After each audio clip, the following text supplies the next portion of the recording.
Assalamu alaikum wa rahmatullahi wa barakatuhu. Musidɓe komin ilo est la diaspora africaine hande ko mercredi 19 mars 2025. Haray mi salmini on fof mi landike siɗɗon e jam, min miɗo e jam, jam mo guinejo wondi on.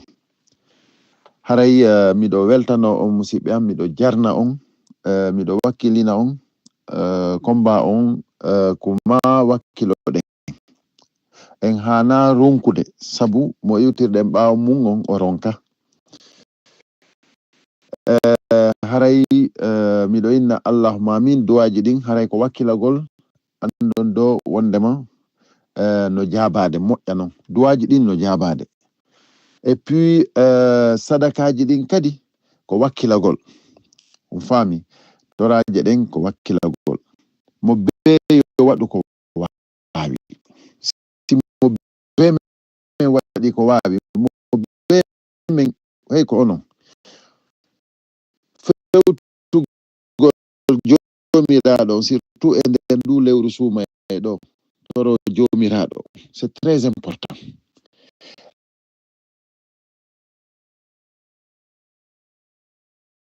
En fof meɗen hiɗen andi hande ngu laamu ɗo ngu moƴƴana en, wonanɓe ɓen tigi no andi ɗum moƴƴa, wonanɓe ɓen tigi sodanaɓe oto jonna mbuɗi, wallahi hiɓe andi wondema ngu laamu moƴƴa, hiɓe andi kamɓe tigi no ɓen ardi ko maɓɓe non ha yewtide maɓɓe fiyo ɓe wontidu, hiɓe andi ɗum ɗon nden ko intérêt personnel hina intérêt général. Hiɓe andi gollowo leydi ndin on o warata o yara non, arɗo fi gollal ngol lagine fo, parce que kala lanɗo lagine innaɗo ko kanko laami lagine fo o woni baba lagine fo, on o wawata arde o ya o itta délégation ji ko yahide ma fiya waw mo ñoƴƴande, hina kuto wona ko fi arrange gol leydi ndin hara mo be meɗen hiyay hoore mum, mo be meɗen anday ko mum woni, mo be meɗen anday sariya no woodi, hara goto waɗata ko hana, hara si tawi a waɗa hay fuy ko boni, haray wallahi a hula hay fuy. Hande non ko haysa waɗa hay fuy hara a wowlu tun ko woni e makon, haray hande kadi an on a daɗa, ɓay ɓe wawma arande tun bere jemma ko ma fi tun hiɗa wowli ko woni e makon.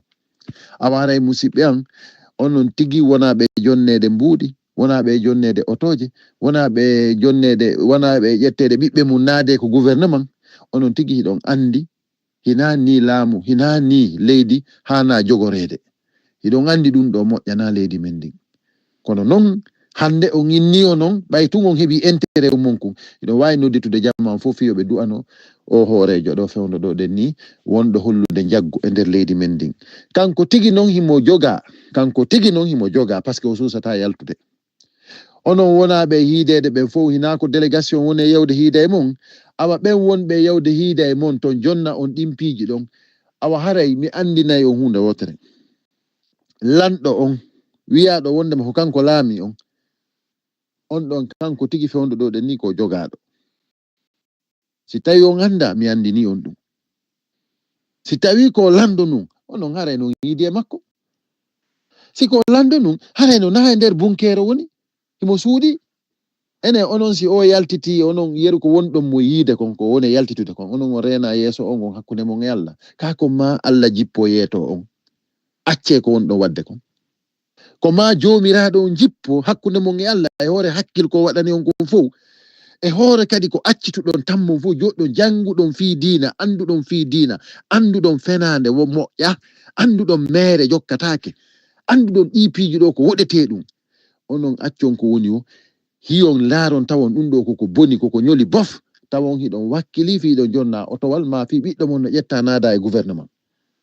Allahu akbar, Allahu akbar, aduna on onon ɗon sikkude ko ni, onon on yejjiti on maayay hakkunde mon e Allah, on yejjiti on maayay accidon nde ɓeygure mon e probléme, onon on anda wondema koko jonna ɗon ɗo fu ɗum on nattorta, so jonnama ɗum ɗo ɗen joni on ay on bonni jamanu mon on e jamanu ɓiɓɓe mon ɓen, Allah ƴettiti on e hoore ɗum ɗo ko honno waɗa ton, ko honno waɗoton on ala on accali gaɓe e jang on yehi on ala ko tawoyo jomiraɗo awa acce musidɓe an acce fewndo ɗo himɓe ɓen fu no maapi e nder leydi ndi onon yiɗon faminde tout va bien tout va très mal hay fus ala ko moƴƴi fewndo ɗo hande e nder leydi men ndin on wattindi leydi fenande leydi ko gonga wowlatake hina ko jamiu hina ko hajuji hina ko laawi hina ko marse mo beno jiɓodi e hoore muɗum ko honno yewteta ko dandata tun hina gonga wona wolede lagini sabunade ma hande min ni on wodi noddudolan andindolan wondema ɓe alaka yoɓede hande hanki hari ko le 18 hari o hendaki joddi makko di le 18 mars joddi makko ndin o hendaki taw e suumaye musidɓe am gilal nyande go'o mars ko suumaye han le 18 ɓe hendaki joddi maɓɓe ni ɓe ko honno ɓe wurirta e hoore non ko ɓe hendaki joddi maɓɓe nin kon ko andini mi woɓe suusata wolude sina ɗum ɓe arano e ɓe jemma on faami awa onon wonɓe joɗade mottodira torondira inna wondema du'ana ɗen o lanɗo ɗo ande on lanni nadude leydi men ndin e sonja on lanni nadude lagine e fenande on lanni bonnude fi jamanu moɗon e jamanu ɓiɓɓe moɗon e jamanu taniraɓe moɗon wallahi acce yalton e o propagande yalte e ngol koyɗol ɗo par ce que onon on hoyɗay woni ɗon haɓɓiti ko hoyɗuɗon konko ma wona gonga ɗum wawata wonde fi hiɗo jonna otowal ɗatungal lagine moƴƴirta ɗum ngal otowal mon no wawi sumude nyande wotere oskon faami ngal no wawi sumude nyande wotere siko galle ɗen no wawi sumude nyande wotere ko honɗum nan perdi hande kadi a wonda e jama on a wonda e jomiraɗo on par ce que jomiraɗo on andi an on hiɗa wakkili ngal mangal fof yo mulu kono an ya wuuro est ce que ɗum no moƴƴi on innama acce jogodiren jonnidiren juuɗe yurmodiren yarlodiren yafodiren moƴƴinen waten bonnu wowlen gonga waten jokku fenande jokken haqiqa waten jokku mere woɗoɗen e ɗi piiji musidɓe am modi haray acce fi Allah miijite yo himɓe gollu han lewru maaya hara ɓe yoɓaka hiɓe maapi hara ɓe suusatare fandikude hande kala yaltuɗo inni no hollude mettu ɓernde mum on ɗon on haray o perdi si tawi ko kanko woni organise ɗo ɗum ɗon on haray o perdi hayso organisare hande kala yaltuɗo ɗo ɗen et puis ko ɓurno yurmude kon onon wonanɓe ngu laamu ɗo fou si woɓɓe yalti inni ko fi courant ɓe woni yaltude ɓe manifesta yalton in non ko kamɓe waɗi hamɓe wara haɗi ɓe wona ko cuuɗi maɓɓe si goɗɗo yoɓaka kadi suusata wolde nyande ɗum kadi suusoya yaltede waɗe wo manifeste wo innon ko hanno ɓe wona ko cuuɗi maɓɓe onon ko fihi ɗon jonna ma fihi ɗon tañƴini ma fihi ɗon andi onon ngulamu ɗo no arrange on ko ɗum woni hande kadi nayo goɗɗo wuuru hinayo goɗɗo wolu hay mettu ɓernde mum hinayo lagine moƴƴu onon ɗon sikkude nde fenade ɗo no wawi moƴƴinde lagine hakkunde mon e Allah onon o rena wondema ɗo ɗen hay kamɓe larme ɗen ɓe naɓida onon o rena dumbuya o mo won ɗon yiwde ɗo ko kene onon on ala gite on ala faamu on ala hakkil on yaali dumbuya mo won ɗon yiide ɗo on yaali o koye nder bunker woni hakkunde mon e Allah ɗum ɗo ɗen hakkunde mon e Allah okka on gite okka on faamu okka on hakkil onon ndaron tawa on yiya dumbuya o hara himo waywa fokkituɗo guerre so yaltay ɗo yeru yaltugol 15 minutes hakkunde Allah enne yaltinteɗo récréation so yahay ko juulirde o yalno woni yarude musidɓe an ko honɗum naadi pinka e ɗuma fof e nder nde juulirde wasi tawi hawri koye guerre lagini woni onon on sutaki ɗum ɗo fof onon on anda ɗum ɗo moƴƴa e leydi onon on rena o ko jogitaɗo o ko ƴettaɗo otage onon on rena ɓe ministre ɓe fof ko wonɓe fenude onon on sutaki ɗum hakkunde mon e Allah awa mi wuti voilà haray o ngacci hakke musidɓe an toujours ko ilo ila diaspora africaine mi yiltito ɗo haray koyon wattan hila moƴƴa e hande ministre ɓe fewnditiɓe ɗo ɓen en fuɗɗora e premier ministre hiɗon andi Mohamed Biya Vugui wonno premier ministre fewndo CNRD on fuɗɗi tum on andi on ko cadre jo kadi molanaɗo o arno vraiment jama on arno mari tama o moƴƴa vraiment o golli ha o ndaari o tawi ɓeɗo ɗen hay nokku ɓe fokkita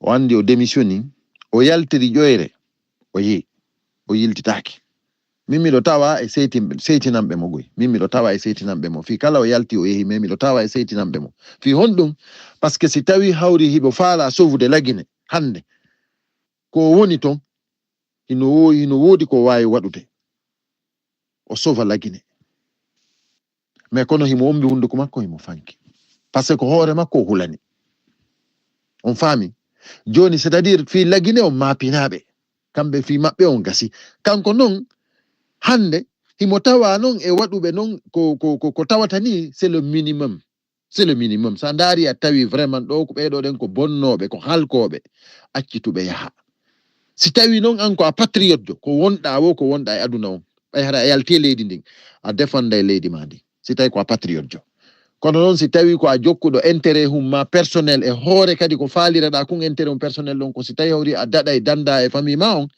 ɗum ɗon wawa on ɗon noon kanko hay si tawi na o patriote jo kanko Mamed Biya Vogui mais kono au moins o faalanaka famille makko on probléme o faalanaka hoore makko probléme awa ɗo wano usum batula en ɓen kamɓe c'est des hommes foutis ɓe hajaka e ɓiɓɓe maɓɓe ɓe hajaka e tanira e maɓɓe par ce que kamɓe ɗo ko fi maɓɓe on par ce que yiɓe andi kamɓe tigi koye criminel yagal ɓe woni hiɓe andi kamɓe tigi koye laamu jaggu bandi ɓe woni c'est à dire ɓe andi ɓe a jonnaka mandat hiɓe andi hande ils sont illégitimes ko kamɓe woni e jiiɓude gouvernement on jiiɓa leydi ndi jiiɓa partiji politique ɗin kadi kanko ko usu batula kanko ko makko kon c'est impardonnable kanko laamuji mi sikki mi anda laamuji jelo ara e lagine kanko pardonnatake kanko on si CNRD maayi tun hara c'est terminé yo waɗu croix e hoore makko simo faala hay nokku e aduna wato yaltintin hoore kanko usu batula parce que ce qu'il a fait c'est impardonnable awa haray hande premier ministre on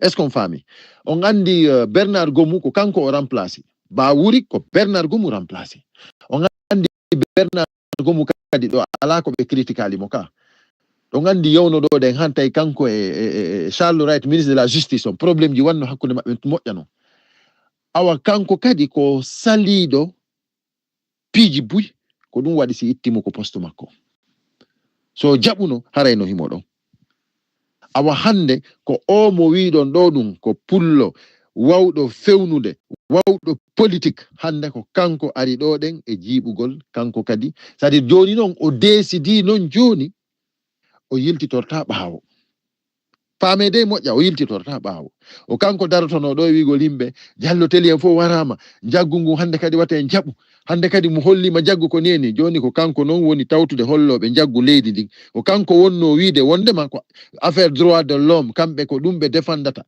joni hinomo ɗo noon joni il défend le droit des sauvages hinomo ɗo kanko Bawuri il défend les sauvages il défend les criminels hinomo ɗo et puis il se moque minnuma il se moque mignon de l'opposition ndaare ɗo ɗen ko yewtata ɗo ɗen hay nanɗa mo yewta himo jala hiɗa andi oɗo ko neɗɗo marɗo en ko neɗɗo mo wata wonde premier ministre neɗɗo mo wata moƴƴinde leydi ko kanko ni jentite mo yewten les grands partis qui est grand qui est petit qui est moyen les choses changent il y a beaucoup de choses en cours dans les coulisses on nani les grands partis qui est grand qui est petit andi ɗum ɗo ɗen ko parce que toujours nde fi RPG nde fi UFDG no wowle c'est-à-dire toujours ɓenne c'est les grands partis UFR ɓenne c'est les grands partis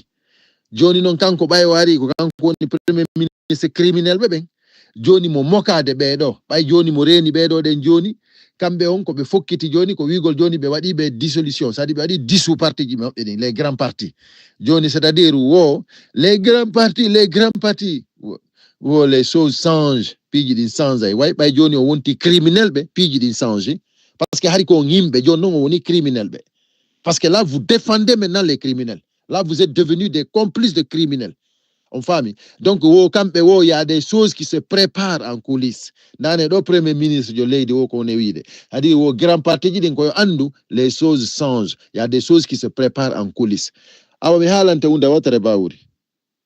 Ko kasomango wonda préparé. Il faut ça la préparer c'est na kasomango parce que tu es complice de criminalité. Voilà. Hande hida andi antigi bawuri. Ko fewndo ma do foni ke menge billo ba en fo nanga. Ko fewndo ma do Habib Marwan en nanga. Ko fewndo ma do Aliou Ba nanga.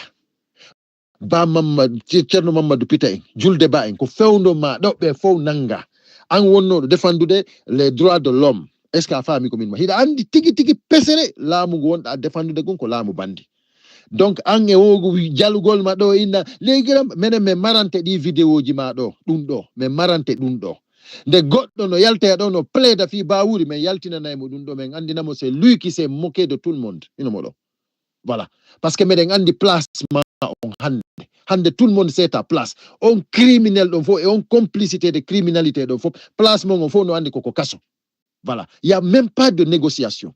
On faut moi donc ko kaso hande vous pensez que wondema hido sikkude wondema ngula mudo de hande kadi on lanni jodagol on jommini parce que du jour au lendemain vous allez chuter ça c'est moi qui te le garantis wallahi du jour au lendemain vous allez chuter Mamadi Doumbouya o wonda défendre de do antigi da reni wondema antigi da andi il est foutu il n'a pas d'issue de sortie antigi da andi dum joni hida jodi do den hida mokade maintenant hida mokade himbe ben da sikkude wondema ça peut marcher comme ça non on garde pour toi ko amme wone marande dum kala ko woluda kadi no marede parce que hida sikkude wondema un premier ministre peut se comporter comme ça dans un pays si tawi no hawri c'est dans les pays ko annanda hore mani ko yimbe be mari conscience donc am bawuri ayalti tatano e leydi ni si tawno ko wano Sénégal non am bawuri a premier ministre jo a wowliri ni hara ko Sénégal no yaltuno da wowlirda ni jalugo nanguda e mokugol ni de opposition on les grands partis les choses se préparent les choses changent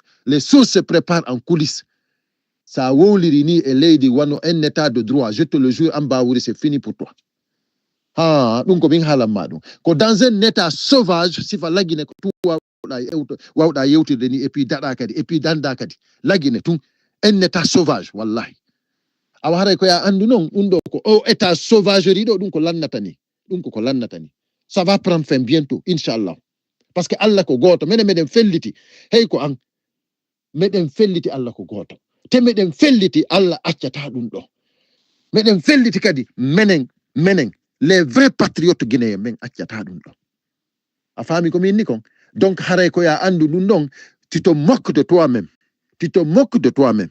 les choses changent les choses se préparent en coulisses oui effectivement kaso mongon hi don prépare dengo en coulisses parce que ko kaso mongon on don prépare voilà un bon entendeur salut bonjour mes chers compatriotes Ilo et la diaspora africaine aujourd'hui c'est le mercredi 19 mars 2025 je vous salue tous partout là où que vous soyez. Chers Guinéens, chers compatriotes, je vous assure que la situation est chaotique. Je ne vous mens pas. Aujourd'hui, personne, je dis, peut vivre tranquille si vous n'êtes pas du côté du CNRD, si vous ne soutenez pas le régime du Mamadi Doumbouya, vous ne pouvez pas vivre tranquillement en Guinée. Soit vous soutenez, soit vous vous taisez, vous ne dites rien. Mais on ne peut pas opiner, dire ce qu'on pense aujourd'hui en République de Guinée. Il faut que le monde sache cela. Mamadi Doumbouya a fini, le gouvernement de Mamadi Doumbouya a fini de terroriser le peuple de Guinée. Je vous assure qu'il y a des Guinéens aujourd'hui, des salariés guinéens, qui n'ont pas encore reçu leur salaire et qui ne peuvent même pas réclamer. C'est-à-dire on ne peut pas arriver, on ne pouvait pas penser que un être humain peut travailler jusqu'à la fin du mois et avoir peur même de réclamer son salaire. C'est incroyable. Vous sortez même pour dénoncer le manque d'électricité, on vous récrimine, on vous tue même. Et aujourd'hui, nous avons des gens qui se disaient hier des défendeurs des droits humains, comme le Premier ministre, aujourd'hui, actuel, le premier ministre des putschistes, parce que pour nous, ce n'est pas des ministres. Pour nous, c'est les femmes de Mamadi Doumbouya. Tous les ministres de Doumbouya, ce sont ces femmes. Parce que ce n'est pas des intellectuels. C'est des gens qui sont là pour tout simplement travailler pour une personne. Voilà. Et cette personne à qui il travaille, c'est-à-dire cette personne est perdue. Mamadi Doumbouya, même si vous le regardez, les peu de temps qu'il sort, si vous l'observez, vous voyez vraiment en lui une personne qui est perdue. Mais comment se fait-il des gens qui se disent intellectuels peuvent vraiment se soumettre jusqu'à ce niveau-là? C'est pour cela que je dis que ce sont des femmes. Voilà. Vous avez vu comment le Premier ministre se moque des grands partis politiques, soi-disant. Les grands partis, écoutez un peu ce qu'il dit. Les grands partis, qui est grand, qui est petit, qui est moyen, les choses changent. Il y a beaucoup de choses en cours dans les coulisses. Les grands partis. Vous vous rendez compte qu'un Premier ministre se moque des grands partis, soit disant que il y a des choses, les choses changent. Il y a des choses qui se préparent en coulisses. Voilà ce qu'il dit. C'est pour cela que moi je dis, tout ce que Bahouri dit aujourd'hui, on va garder pour lui. Parce que ça c'est très dangereux. C'est-à-dire, on ne peut pas dire qu'on est Premier ministre, le titre de Premier ministre, et se moquer du peuple. Les grands partis, effectivement, c'est les grands partis. Toi, tu es quitté où pour être Premier ministre? Tu étais le président d'un parti politique, d'un petit parti politique, UDRG. UDRG, vous avez combien de députés depuis que vous êtes né? Combien de députés? UDRG, vous avez combien de fédérations en Guinée? À plus forte raison dans le monde. Ça, quand on vous dit que vous êtes petit, mais vous êtes petit. Vous êtes petit, non seulement vous êtes petit en structure, vous êtes petit dans la tête aussi. C'est incroyable. Moi, je ne peux pas accepter qu'on me dise que ça, c'est des intellectuels. Mais ça, c'est des malfrats. C'est pas possible. On ne peut pas accepter que des gens comme ça, des gens qui trompent, qui manipulent le peuple. C'est des manipulateurs. On ne peut pas accepter de soutenir des criminels en se moquant du peuple. C'est pas possible. Donc, c'est inacceptable. Si vous dites que vous êtes en train de préparer des choses en coulisses, moi, je vous dis que vous êtes en train de préparer votre prison.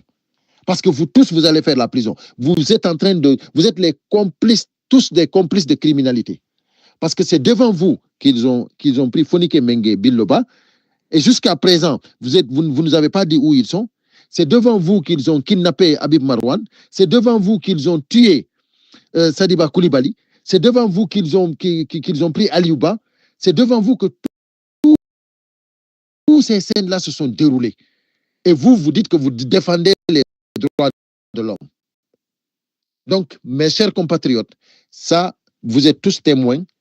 Donc, il ne faut pas après venir ici pleurer, dire que non, Bahouri, c'est rentré là, il ne doit pas faire la prison.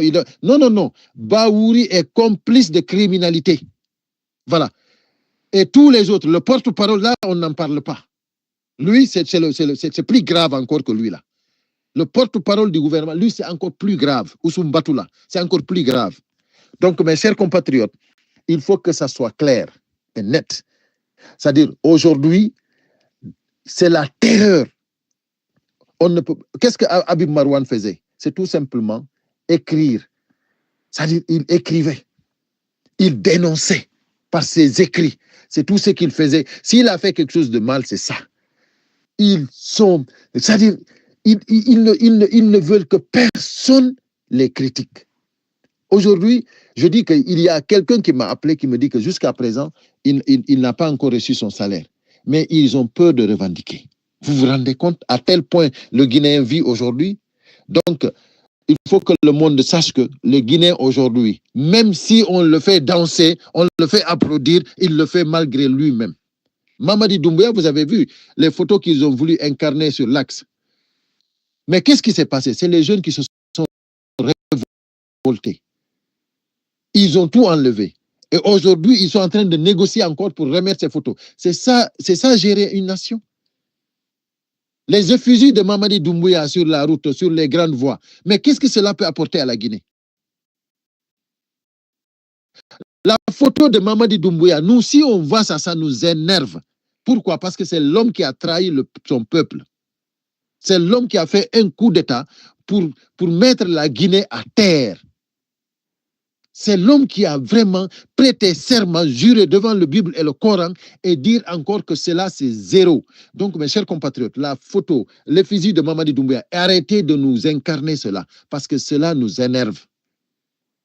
Donc, quand je le dis, ça nous énerve, c'est nous, le peuple conscient, les patriotes de la République de Guinée, pas les vendus. Mamadi Doumbouya, c'est lui-même qui avait dit, quand on lui donne le choix entre de défendre une personne et la nation, le choix est vitement fait. C'est-à-dire, il défend sa nation d'abord, la République. Donc, chères armées, chères forces de l'ordre, lui-même en question, il vous a dit cela. Quand on vous demande entre défendre une personne et défendre la nation, prenez rapidement la nation. C'est lui-même, Mamadi Doumbouya, qui vous a donné ce conseil-là. Donc, c'est pour cela, rapidement, prenez la bonne décision. N'attendez plus. Dégagez ce mec-là, dégagez-lui. Dégagez-lui. Il doit dégager. Voilà, le peuple a beaucoup souffert. Aujourd'hui, les gens n'arrivent même pas à recevoir leur salaire. Ils ne peuvent même pas sortir dénoncer cela, tellement qu'ils sont terrorisés. Quand on vit dans un pays où on peut venir à 4 heures du matin, comme l'autre jour, c'est Abdoul Sako, venir rentrer chez toi et te prendre, sincèrement, c'est dangereux. C'est dangereux. Donc, quand on vit là où on dit un premier ministre peut se moquer comme ça du peuple, quand on dit les petits partis, lui, l'UDRG, mais qui connaissait l'UDRG? Ils ont combien de députés depuis qu'ils sont nés, l'UDRG? Ils ont combien de fédérations dans le pays? Mais quand on vous dit que vous êtes petit, non seulement vous êtes petit en structure, et vous êtes petit dans la tête. Parce que mais c'est incroyable. Est-ce que vous êtes comparable avec l'UFDG? Et quand vous moquez comment dirais-je, de l'UFDG, soit disant que l'UFDG, c'est lui qui incarne, il ne veut pas changer les choses, il fait... Non, non, non. Cellou, même si c'est Cellou qui avait ton parti UDRG allait être le plus grand parti de la République de Guinée. Est-ce que vous ne réfléchissez pas? C'est-à-dire, quand vous voyez que l'UFDG est arrivé à ce stade-là, c'est parce que c'est Cellou qui est devant. Vous pensez que Oussoumbatoula peut être devant l'UFDG et l'UFDG peut être grand comme ça? Vous pensez que toi, Baouri, tu pouvais être au devant de l'UFDG et que l'UFDG ait des fédérations partout dans le monde? C'est-à-dire, arrêtez de vous tromper. Arrêtez de penser que vous êtes important. Vous n'êtes plus, c'est-à-dire, avant, vous étiez un peu important. Là, maintenant, vous avez tout détruit. Vous n'êtes pas important. Vous n'êtes que des poltrons. Personne ne vous respectera après le CNRD. C'est fini, c'est terminé pour vous. Donc, c'est-à-dire, vous ne pouvez rien faire. Sans Cellou Dalein, aujourd'hui, n'importe quel parti politique qu'il incarne, qu'il gère, il sera le parti le plus grand. Parce que tout le monde va avec lui. Hein? Arrêtez de fatiguer le peuple. Donc, mes chers compatriotes, le message est long.